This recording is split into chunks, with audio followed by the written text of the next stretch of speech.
Hello friends, welcome back to my channel. તમને બધાને કેમ છે? મજામાં છો? ફ્રેન્ડ્સ, આજનો વિડીયો ખૂબ જ મહત્ત્વનો છે, ખાસ કરીને જે લોકો કટિંગ કામ કરતા હોય, યાની કે સિલાઈ કામ કરતા શીખવા માંગતા હોય, અને ખાસ કરીને એ લોકો એ વિચાર કરતા હોય કે કાતર કઈ લેવી જોઈએ. તો મારા 15 વર્ષના અનુભવ, આમ તો વધારે કહેવાય, પરંતુ 15 વર્ષનો અનુભવ પરફેક્ટ મારો અનુભવ છે, જ્યારથી મને બધી ખબર પડી ગઈ છે. તો આજે આપણે એ શીખવાના છે કે કાતર કઈ યોગ્ય ગણાય છે કે કઈ લેવી જોઈએ. તમે જો કાતર લેવાનો વિચાર કરતા હો તો એ માટે તો આ કાતરનો ઉપયોગ હું લગભગ છેલ્લા 15 વર્ષથી કરું છું. અને ફ્રેન્ડ્સ, જે આપણે પેપર કટિંગ કરતા હોઈએ છીએ તો પેપર કટિંગ માટે પણ અલગ કાતર હોય છે, જે પ્લાસ્ટિકની હોય છે, જે આ છે જો.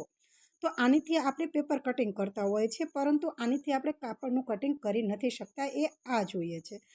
તો ફ્રેન્ડ્સ, અત્યાર સુધી હું આનો જ ઉપયોગ કરતી હતી, પરંતુ અત્યારે જ્યારે મારા નવા વિદ્યાર્થી આવ્યા એટલે અમે હવે નવી કાતર મંગાવી. તો નવી કાતર કંઈક અલગ જ છે, એ પણ હું તમને દેખાડું.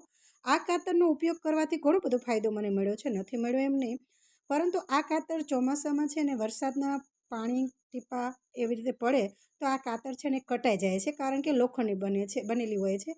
અને ધાર પણ તમે જોશો તો પછી લાંબા સમય ઉપયોગથી ધાર પણ ખરાબ થઈ જતી હોય છે, વારે ઘડીએ સજાવવી પડે છે, નીચે પડી જાય તો બોલ પણ ઢીલા પડી જતા હોય છે, જુઓ તમે. તો કાતરની એ ધાર તેજ કેવી રીતે કરે એનો પણ એક વિડીયો મેં બનાવ્યો છે, ઘરે બેઠા, તો એ વિડીયો જરૂર જોઈ લેજો.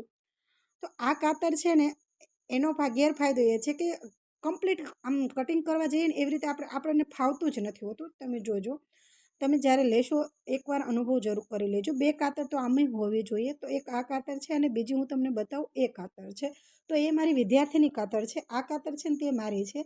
તો આ કાતર છે ને હું કટિંગ કરું છું, મને પરફેક્ટલી ફાવે છે, પરંતુ જ્યારે નવી વસ્તુ આવી તો જૂની વસ્તુ તો ભૂલી ગયા છે. આ કાતર છે ને એકદમ રબરવાળી કાતર છે, યાની કે રબરનું ફોલ્ડિંગ કરેલું છે જો. અને આ કાતરથી જ્યારે આપણે કટિંગ કરીએ છીએ તો એકદમ સ્મૂથલી કટિંગ થાય છે. જે કાપડ છે ને એના તાર પણ છૂટા નથી પડતા, એકદમ સરસ રીતે કટિંગ થાય છે. અને એની ધાર તમે જુઓ, એકદમ ધાર પણ સરસ છે, અને રબરનું ફોલ્ડિંગ કરેલું છે જો ચારે બાજુ. અને પકડવામાં પણ એકદમ સહેલી છે, વજનદાર નથી લાગતી. બાકી લોખંડની કાતર તમે જોશો તો વજનદાર લાગે છે. આ કાતર છે જો. અને ઓલી કાતરમાં કેટલો બધો ફેર પડે છે, અતિશય ફેર પડે છે, જે લોખંડની કાતર આપણે ગણતરી કરીએ એના પ્રમાણમાં. અને આ કાતરમાં છે ને પહેલાં પ્રથમ તો કાટ નથી લાગતો, ગમે તે વસ્તુ ફટસારાનું કટિંગ થઈ જતું હોય છે, જરા પણ વાર નથી લાગતી.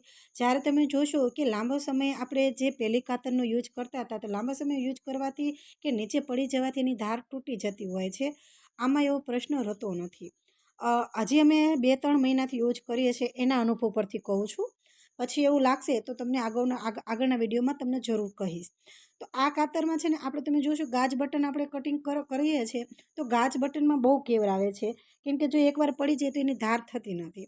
હવે હું તમને દેખાડું, જો આનીથી આપણે કટિંગ કરીને અત્યારે તો મેં સજાવી છે એટલે આ કાતર કટ જલ્દી થઈ જાય છે, એ પણ હું તમને દેખાડી દઉં, કેમ કે મેં તમને એની પહેલાં પણ વિડીયો બતાવ્યો હતો કે કાતરની ધાર કેવી રીતે તેજ કરી. ત્યારે મેં આ કાતરની ધાર તેજ કરી હતી એટલે તમે જોશો કે કેવી રીતે કટિંગ થાય છે. પરંતુ આનીથી લઈને એકદમ સ્મૂથલી કટિંગ થાય છે. ગમે એટલું કાપડ હોય તો એક ધારે જ તે સીધું કટિંગ થઈ જતું હોય છે. જુઓ, હું જે રીતે કટિંગ કરું છું એ રીતે જુઓ, ફટાફટી કટિંગ થઈ જાય છે. જ્યારે આપણે જે પહેલી કાતર છે એ કાતરમાં થોડુંક પ્રેશર દેવું પડે છે અને વધારે ભાગથી કટિંગ કરવું પડે છે. તમે જુઓ, જે બીજા નંબરની કાતર છે રબર ફોલ્ડિંગ વાળી કાતર, એ કાતરમાં ખાલી આપણે ધાર જ અડાડવાની હોય છે. ધાર અડાડીએ તે ગમે એટલું કાપડ હોય ને તો પણ એક ઝટકામાં કટિંગ થઈ જતું હોય છે. તો આ બંને કાતરનો આટલો ડિફરન્સ છે, જે મને ખૂબ જ ગમે આ બીજા નંબરની કાતર.